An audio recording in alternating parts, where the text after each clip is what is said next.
Hello everyone, and welcome back to the next interview in my Successful Entrepreneurs Stories series. It's my great pleasure to introduce you to Sophie Burnett. And Sophie owns a PA/VA, so personal assistant, virtual assistant business. Now the thing about Sophie is that she started out in business by herself, and then around 6 months ago decided to merge her business with another to form a bigger company. And she's just been telling me that it's one of the best decisions that she's ever made, and she will tell you the reasons for that. So Sophie, welcome, and thank you for talking to me today. Thank you for having me. It's my pleasure. So please, would you tell my listeners about your career to date and your journey in entrepreneurship, and how you came to be one of the founders of what is now called PA Business Support? I will do, sure. I actually started in January 2010, just doing a little bit of private PA work. My background is recruitment and executive assistance, and I started to do a little bit of freelance. I'd had 6 months abroad. And once that freelance work started to ramp up a little bit, my parents actually suggested that I looked at it as a more full-time role. So in April 2010, PA Business Support, yes, we've kept the same name, but we're now a limited company, was born, and I ran that for just over four years, nearly 4.5 years. And I started off just myself. So therefore, any decisions made were influenced by my personal needs. And I started to develop a lovely team, and I mean, as I was saying to you earlier, it was like my creation. It was my baby. And I really enjoyed building my own little empire, and setting up as a sole trader. And then about 2.5 years ago, I met Sabina, who is now my business partner.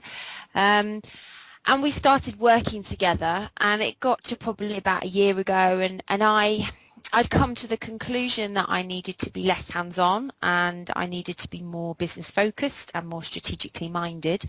And the adjustment to that, to my role, really formed the part of my future development, and which is why we really considered merging. She had her own VA business in Essex, because I wanted to see the benefits of working with somebody of equal status. I wanted it to be a positive step for numerous different reasons, for market reach, for visibility, an increased number of VAs, and aside from that, the sharing of ideas. It would be lovely, I always thought, to have somebody who had the same drive and the same passion as I did. So here we are in 2015 as a new limited company. And it sounds like you found the perfect business partner, the perfect founder of this new merged business.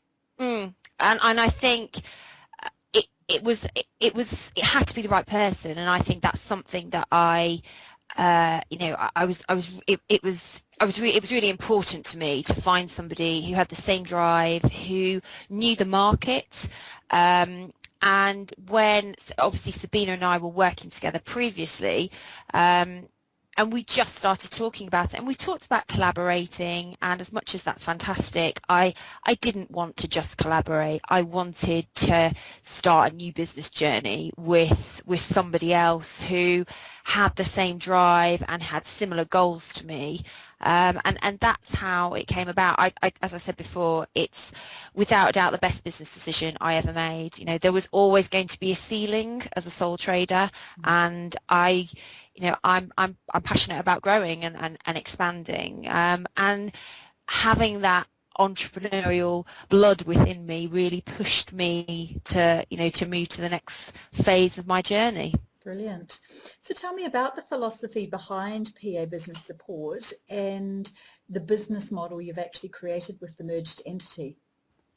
So clients are really able to enjoy the benefits of remote working, and that's always been the case from the philosophy behind both the companies is very similar. So they enjoy the benefits without the employer responsibilities, but they still experience the loyalty and commitment that they would receive from an office-based PA. And we're really passionate about doing business with people that we know, we like, and we trust. And although our service is virtual, clients are always offered the opportunity to meet the VA. So we see their mutual compatibility combined with their, the necessary competencies for the role, and that to me is really successful to the business relationship. So we're not a recruitment company, and we don't offer lots of different VAs to a particular client. It's our job behind the scenes, and this goes back to, I think, my experience of working in recruitment, of matching the right people with the right role. I mean, I'm a huge believer in, working with people you engage and connect with provides the opportunity for the best results. So that's always been a huge part of our philosophy, is working with good quality people. Brilliant. So when you set up by yourself as a sole trader, I'm imagining you faced some initial business challenges. Absolutely. So I'd like you to tell me about those, and I'd also like you to tell me about some of the challenges you may have faced or perhaps are still facing with the now merged business, please. I think, in the early stages, I did lack confidence, and I spent a lot of time improving my business management skills. So as I started out in 2010, Business Link were phasing out, and I did a lot of courses with them. My mum is an ILM trainer, Institute of Leadership and Management trainer and assessor, and she always helped me to focus on how to manage a team, how to manage an individual, and how to manage a project, because that was an area that I knew that I was going to, my team grew quite quickly, and I knew that I was going to struggle with. So I'd say that was the first business challenge. The second was my public speaking, and I think, Adele, we've spoken about this on previous occasions. I don't naturally find networking very easy. I undertook a public speaking course, and I went on to speak in Paris for the Women's Entrepreneur Network over there. And again, I was asked by PA Life magazine in 2012 to speak at their Exec Secretary Summit. And neither of these felt very comfortable to me, but it really pushed me out of my outside my comfort zone. And that's something that Sabina and I talk about now, because actually since the merger, we're both looking to really step outside of our box and try different things. I think since the merger, we're finding our feet as one entity. It's been 6 months. We joined in January this year. We both have strengths in different areas, and in some areas, I might have a little less experience compared to Sabina, but it also works the other way around. I'm quite lucky to have a business partner who matches me in different areas where I might not be as strong. I was going to ask you that, actually. Would you see your skills as being complementary to each other? Oh, I think that was, when actually we came together, somebody, I have a friend who's a psychotherapist, and he said, do some personality tests, because he said it's about like, and this goes back to, I think, our philosophy. It's about working with people that you like, and Sabina and I have a wonderful relationship. We built up a friendship as well as a business relationship prior to coming together, and that was really important to me. So when we started talking about coming together, we really focused on areas that that each of us didn't have experience in. Her background is a little bit more corporate than mine, and but I have been running. I was running a business for a little bit longer than her, so we really did complement each other, and that was so important. Well, it's like a marriage, isn't it? It is, yes, and I'm newly married, so I effectively had two marriages in the same couple of months. Oh, well, in fact, I don't normally talk about personal things, but when you said you had a great friendship before you entered the business relationship, I was thinking, oh, that's how my relationship with my husband started. We had a professional friendship through a professional organisation we were both involved with, and then one day we worked out love had happened, and we have a beautiful marriage because the friendship was there, and yeah, learned all about each other. And I guess it's the same with you and Sabina. Absolutely. I think it's the bottom line. I think being friends with somebody, and as you said, whether it's a marriage or a business relationship, is key. It's about the foundations of building a great relationship. Totally agree. So do you have a typical demographic or target market that you're aiming to go for and conquer with your business?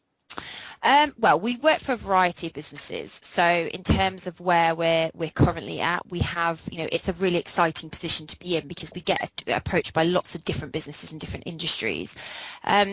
However, we're currently focusing on business coaches and looking at becoming a preferred supplier for them and their internal teams. So we've recently accomplished this with a coaching company in London. So we had a team member who started working with the managing director, and it became so successful that it's really filtered down to other coaches. So we're now looking at preferred suppliers for other business coaching companies.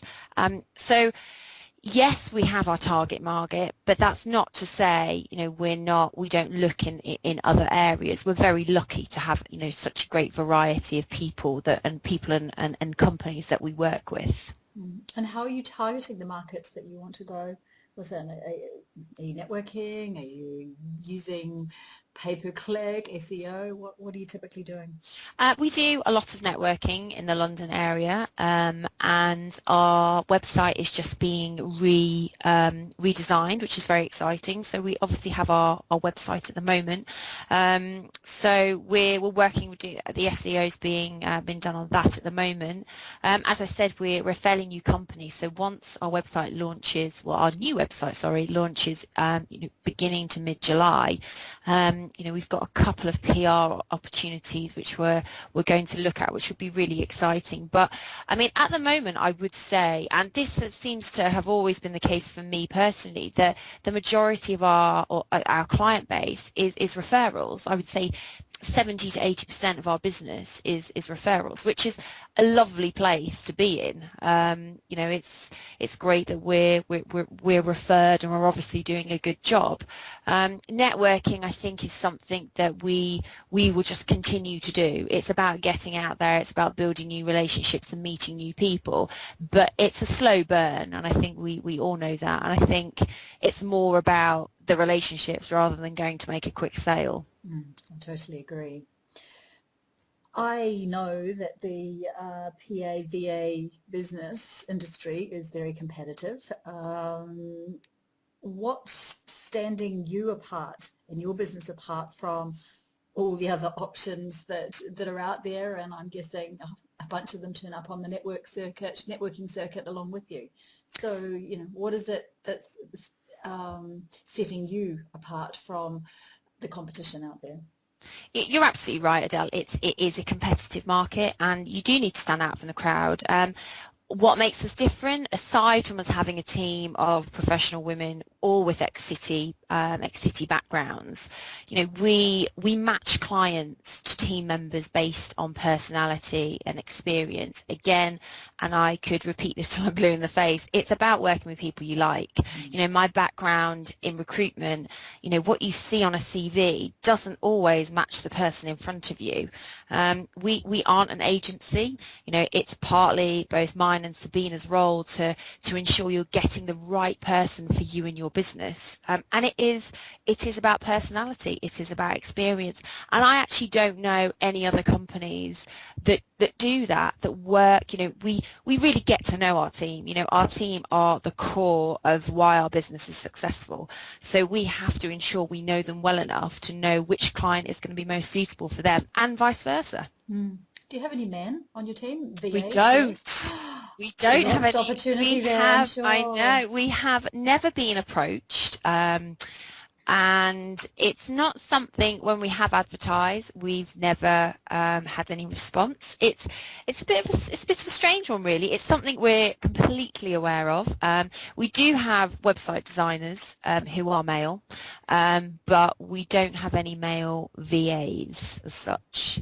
Okay. It will be interesting to see if that side evolves over time. Absolutely. Yeah, absolutely. So what are your key strategic goals for the business over, I don't know, say the next 2 years? I think really to grow our team, build upon our client base. As I said, we're revamping the website, so that will go live in July. And so it's a really exciting time for us to be in business. Our goals to be the preferred suppliers for coaching companies in and around London. We're already putting the groundwork in. And I'm based, my office is in Hertfordshire, we have an office in London, and Sabina's based in Essex. So we want to be that one-stop shop and number one VA company for individuals, for companies in those areas, but still offer that personal touch. And I think there are a lot of VA companies out there that have lost that, or that are one-man bands and can't offer the same level of team as we can. So it is about building our relationships. It's about building our brand and getting our brand out there, and that's what the next year is going to be about, really getting to the forefront of the industry to say we're number one. Brilliant. And do you and Sabina have an exit strategy within the business, or is it a bit too early to think about that? No, it was something that we spent about 3 to 4 months with the legal team behind the scenes prior to us merging in January, and we spent, it's such an important part to think about when you're thinking about a partnership or you're a limited company with a number of directors. And yes, it was costly, but it was so key to us, and we were very honest with each other about our future plans, and that's really been incorporated, which is great. As I said before, I'm newly married, so at some point I would like to think about starting a family, and I've got Sabina there to support me and keep growing the business whilst I take the time out. And I think the key for us and for any business relationship is the communication. We're really honest with each other. We had fantastic help with our legal team to get our contracts all together, and I think that's really going to stand the test of time for us moving forward. Brilliant. So have you got a list of the most pleasurable experiences or successes that you've had to date, the ones that just stand out for you? I think before I turned 30 last year, and my aim prior to thinking about next steps in the business and prior to turning 30 was to win a business award, and I succeeded and won the FSB Young Business Person of the Year for Hertfordshire. Oh, congratulations. Thank you. So, that was a real feeling of pride. It really cemented all my hard work over the 4.5 years, and it really validated personally what I'd achieved. So that was a real monumental moment for me, in business. I would say at the moment that, that's number one. And I think number two is where that took me. That really made me think, filling out that application, that entry form, really made me think about where I wanted the business to go strategically, and that's how we started talking about a business partnership and making that next step. So it was a number of things, but definitely the highlight so far. Oh, amazing. That's in fact, I'm just looking at your Skype profile and I've realized that's actually the picture of you winning the award. Yes, I hadn't paid too much attention to it until you said that. So what qualities that you possess do you think have held you in particularly good stead in support of your own success in your first business and now the merged business? I think it's about likability. It's about professionalism. It's about honesty. We offer a very transparent service. We operate with a very open door policy. We've got lovely team members, and as I said, they are the core to our why our business is successful. Even from day one, when I took on my first VA as a sole trader, And I think it's about, I truly believe, Richard Branson talks about looking after the people that work for you and work with you. And I'm a true believer in that. It is about treating people right, and it is about respecting people and, dealing with, relationships professionally. And as we all know, business relationships, they do go wrong. And it's about starting a relationship professionally, and if you have to, finishing a relationship professionally. So I pride myself on being that likable yet professional individual. And if you had, say, 3 key pieces of advice to give a person who's listening to this and growing their own business or thinking about setting up their own business, regardless of the industry, what would that advice be based on your own experience? Oh, 3 key pieces, that really limits it, doesn't it? Yeah. Without a doubt, number 1, I think you hear people say anyone can start a business, which anybody could. However, I really do think you need to be financially able or have someone who is willing to support you financially for a substantial amount of time. That's something that I've been quite passionate about when people have said, how did you do this? I actually relocated at the age of 26 back home after living away for 8 years to start as a sole trader, because I physically couldn't afford to do, and I'm not ashamed to say that. It's something that I'm really passionate about. People, you have to live. Everyone has responsibilities. The money is not just going to, unless you're very lucky, is not just going to come rolling in. So I think financially looking at where you are is really important. The second thing is devise a business plan. I didn't do this in the first instance, and my parents, both who've had their own businesses, said that this was key. Cue me coming back with my tail between my legs a couple of months later, because I didn't have that. I didn't have that down on paper, and I think that's so important. Even just some form of idea over the next year of where you want to be, your goals, your finances, your marketing. I'd say that's number 2. And I've got 4. Can I have 4? Is 4 allowed? You have 4, Sophie. Absolutely. I think the third one would be to do your market research. I think it's really important to know what you're pitching for, what your competitors look like, and how, as you're building your brand, you're devising your USP. You want to stand out. You want to be the person that that everybody turns to. But I do think, and I think you've got to be prepared for the hard work. There are fantastic highs with being in business, as you well know, Adele, but there are also some real lows, and it is a roller coaster of a journey. And I think that people do say that the first 5 years, once you get past them, they're the hardest. I don't necessarily believe that. I think you every day you have to wake up and push yourself that little bit more. But a business journey is wonderful, and it's something that I'm so proud that I'm where I am. But it is all from hard work and lots of sleepless nights. Brilliant. So when you are 101 years old, sitting in your rocking chair, I'd hate to think how old I'm going to be then, but I'll still be alive and kicking. Might not be working then. What will give you the greatest pleasure to, as you reflect back in your life, do you think? I think building what I started as a sole trader. For the first 2 years, I operated out of a 6 by 8 foot bedroom in which I both slept and worked. So as I said, I relocated back home, and I never knew that the business would take off. I didn't have much business knowledge, so I was relying on my learning and also my parents to kind of give me the guidance. And then to move, nearly 5 years on, to have a limited company with an even bigger team and a fantastic business partner, it's in a nutshell, that's, it's something I am incredibly proud of, and, hope to continue, building the business and kind of working towards where I want to get to.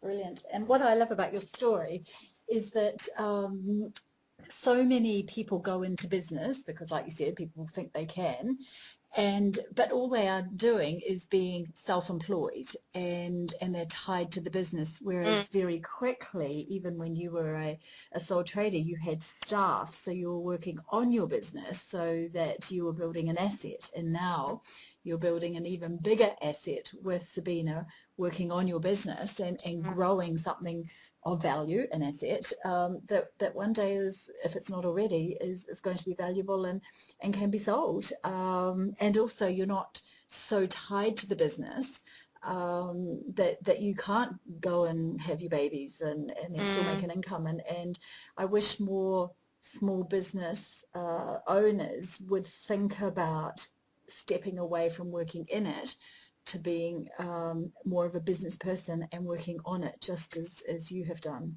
I mean, I think it's a really big step to take, but I also think I mean, I used to, before Sabina and I started talking about it, I used to sit, in meetings and think, I can't continue doing this, or I sit at my desk and think, this is not going to grow. If I stay the same, then this is not going to grow. And it was a no-brainer, but it was a huge step. And I can see why people, why people don't make the decision, because it's fear and it's the unknown. But I mean, business is about taking risks. And it's about employing the great people as well. Absolutely. And good people are hard to find. They are. You've just got to work at it. They're out there. They are out there. It just takes time to find them, and often people don't know how to go about doing that. They're not skilled in assessing people and checking that they're the right person for the business, and therefore they come unstuck. And also the business owner doesn't know how to create the best environment for the employee. So all sorts of challenges start arising very quickly, and it creates an issue for the business owner, and they think, oh, I don't need this, I'll just do it myself, fire that employee, and then they're back to being self-employed and not a business owner as such. No, I think you're absolutely right. It's a fine line, and I remember somebody once saying to me, do you want to work in the business or do you want to work on the business? And I knew the answer. I wanted to work on the business, but I couldn't see how I was going to get to that point. And I think it all became clear when Sabina and I sat down and started talking about it seriously. But again, exactly what you've just said, it's about finding those good people. And we're really privileged to have such wonderful team members, and to have each other, because I couldn't, and I know she'd say the same, we couldn't do it without each other, because it's hard work. It's fantastic, but it's hard work. Well, anything worthwhile isn't it? Exactly. Yeah, if it's too easy, we don't appreciate it. Oh, Sophie, thank you so much. I love your story. It's a pleasure. And I'm hoping that you're an inspiration for others that are in the early stages of their business journey, and I'm hoping that they're inspired to grow their business and work on it rather than being self-employed within it as quickly as possible. It's absolutely possible, so long as you think about it and put the right plans in place, have the right people there to support you, and of course have great clients, which clearly you spend a lot of time working on as well. You're absolutely right. It's so important to look after clients and look after your team. Absolutely. Thank you, and I look forward to seeing you again very soon. It's a pleasure. Thank you for having me. My pleasure. Bye. Take care. Bye. Bye.